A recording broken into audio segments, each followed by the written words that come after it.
Ever wondered just how many quirky, specific books are hiding on your shelves?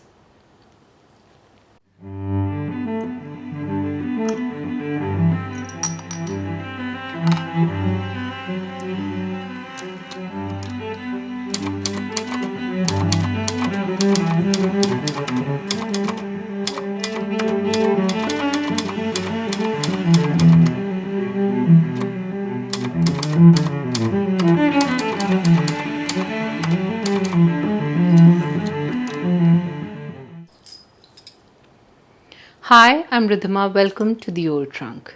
So today I'll be doing the Do I Have That Book tag, originally created by Keeping Tabs.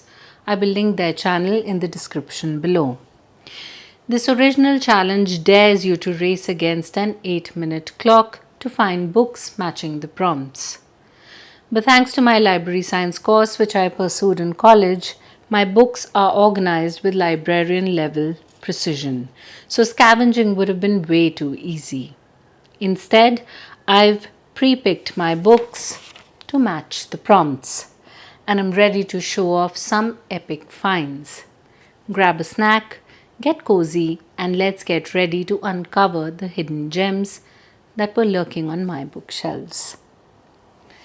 The first prompt reads, do you have a book with deckled edges?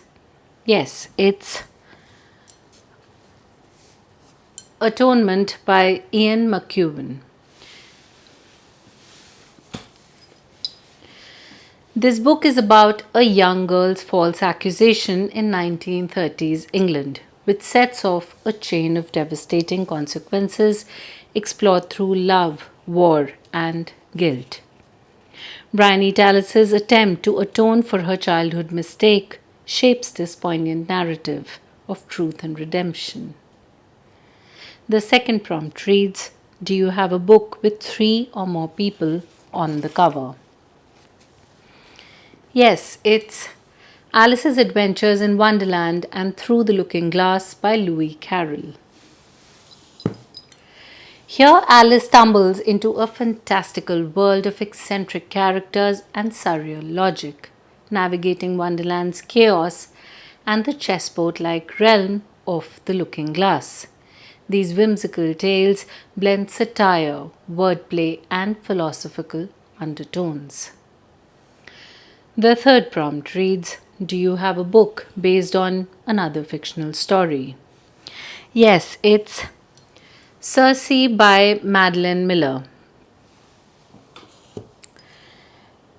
Now, this is a story about Circe, a lesser goddess who discovers her powers of witchcraft and navigates a world of gods and mortals.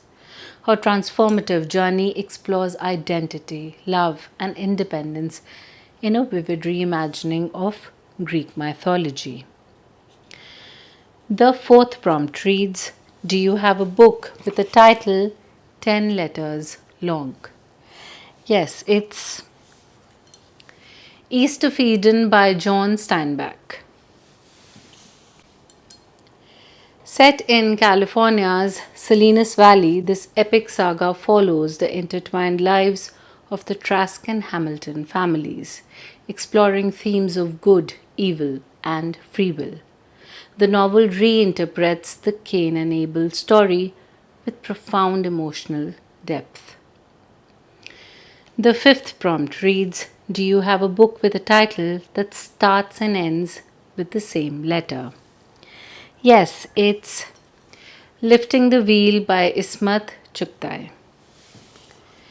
Now, this is a bold, thought-provoking collection of essays and stories that challenge patriarchal norms and societal hypocrisy in Indian society. Through sharp wit and fearless honesty, Chugtai explores themes of gender, sexuality, class, and identity, offering a powerful critique of conservative traditions and advocating for women's autonomy and self-expression. The sixth prompt reads, do you have a Mass Market Paperback book? Yes, it's 1984 by George Orwell.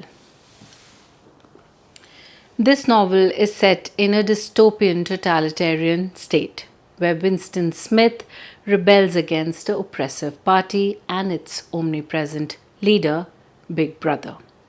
Orwell's chilling classic examines surveillance, truth, and the loss of freedom. The seventh prompt reads: Do you have a book written by an author using a pen name? Yes, many. But one of my favorites is The Poetry of Pablo Neruda,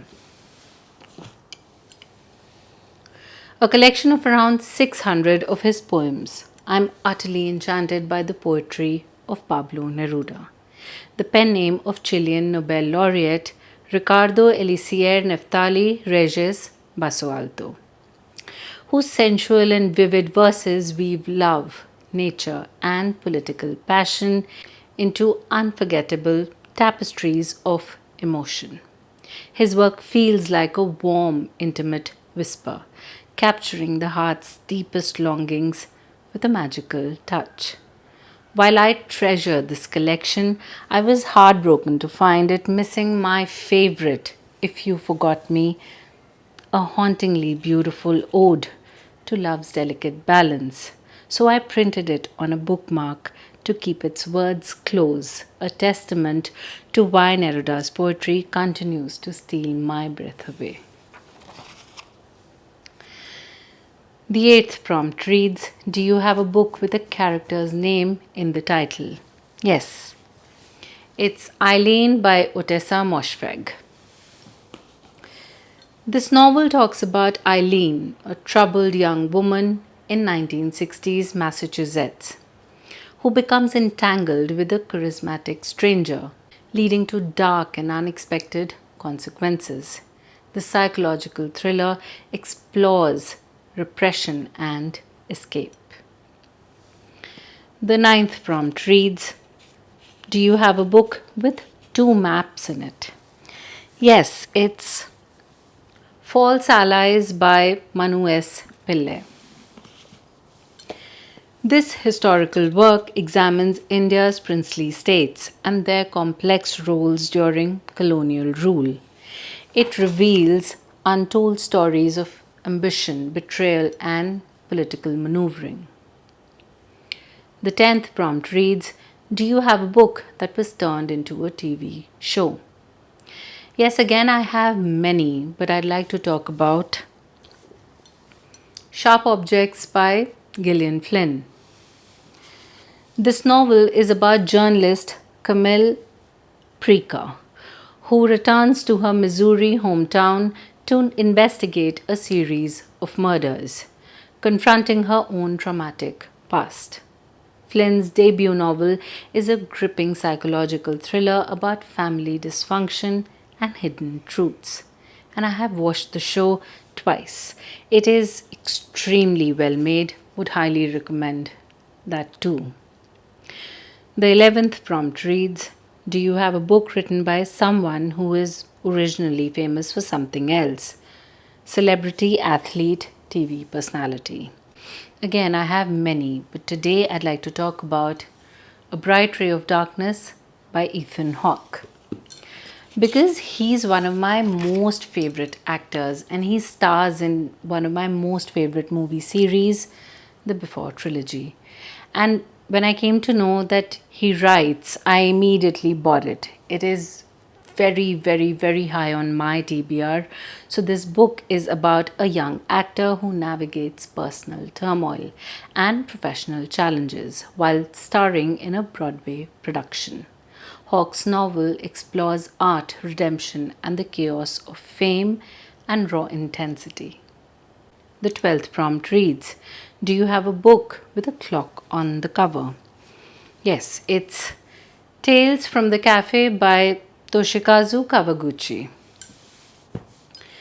Now, this novel is set in a magical Tokyo cafe where customers travel through time to revisit key moments, bound by strict rules. This heartfelt novel explores love, regret, and the fleeting nature of time. The 13th prompt reads: Do you have a poetry book?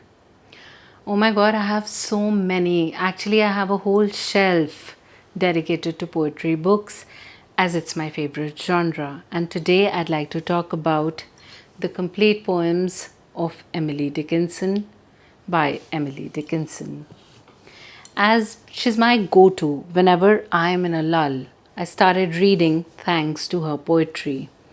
Okay, this collection gathers Dickinson's introspective and innovative poetry, exploring themes of nature, death, love, and eternity.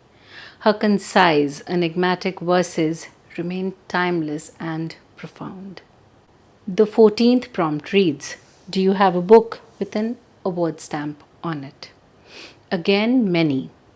And I'll be talking about Flights by Olga Tokarczuk. Now, this one has the Man Booker International Prize 2018 stamp on it, and it has a winner of the Nobel Prize in Literature stamp on it. Now, a little about the book. This is a blend of fiction and essay. This novel weaves stories of travel, human anatomy, and the search for meaning across time and place. Tokarczuk's fragmented narrative celebrates movement and curiosity. The 15th prompt reads, do you have a book written by an author with the same initials as you? Yes, it's Love is a Mixtape by Rob Sheffield. So, this talks about music journalist Rob Sheffield, who chronicles his romance with his late wife through the lens of mixtapes. This memoir blends humor, heartbreak, and the 90s music culture with raw emotional honesty. Okay, a little story time. I was gifted this book by my daughter for my birthday, as I'm a huge Harry Styles fan, and she came across some Instagram post or something that stated that Harry Styles is a big fan of this book. Hence, she gifted it to me, and it is very high on my TBR again. I think I'll read it this year, hopefully. Okay, now on to the tag. The 16th prompt reads, do you have a book of short stories? Oh my god, I have so many. And the one that I have chosen to talk about today is No One Belongs Here More Than You by Miranda July. As this is one of my most favorites. Okay, so this short story collection delves into the quirks and vulnerabilities of ordinary people seeking connection. July's whimsical yet poignant prose captures the strangeness of human relationships. The 17th prompt reads, do you have a book that is between 500 to 510 pages long? Yes, it's The Pleasures of the Damned by Charles Bukowski. This is a collection of Bukowski's raw, gritty poetry, exploring love, loss, and the underbelly of urban life. His unfiltered voice celebrates the beauty in the flawed and the marginalized.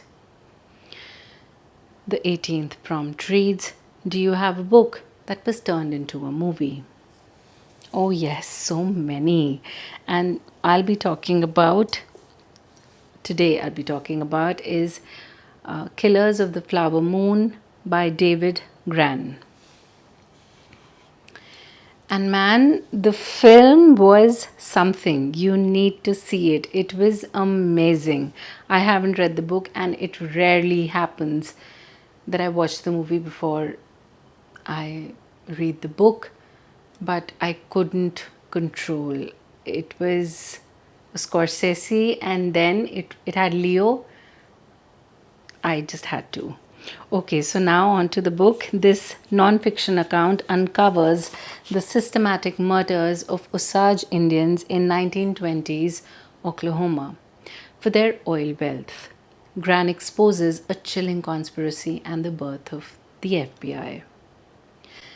The 19th prompt reads, do you have a graphic novel? Okay, for this, I have not many. I have a few graphic novels, but not that many. And today I'd like to talk about Blankets by Craig Thompson. Now, this graphic novel memoir traces a young man's coming of age, grappling with faith, family, and first love in rural Wisconsin. Thompson's lush illustrations capture the tenderness and turmoil of youth. The 20th and the last prompt reads: Do you have a book written by two or more authors? Yes, it's Five Past Midnight in Bhopal by Dominique Lapierre and Javier Moro. This nonfiction book recounts the 1984 Bhopal gas tragedy, detailing its devastating impact on thousands of lives. It combines investigative journalism with human stories of loss and resilience. And that's it for this video. If you liked it, don't forget to hit that like button, subscribe if you haven't already, and press that bell icon so that you get notified of whenever I upload a new video. Do leave your answers in the comments as I read each and every one of them. And if you're a creator and you'd love to do this tag, please feel free to do the tag and just tag me in your description so that I get to see your video. I'll see you in the next one. Until then, stay happy. Thanks for watching. Lots of love. Bye-bye.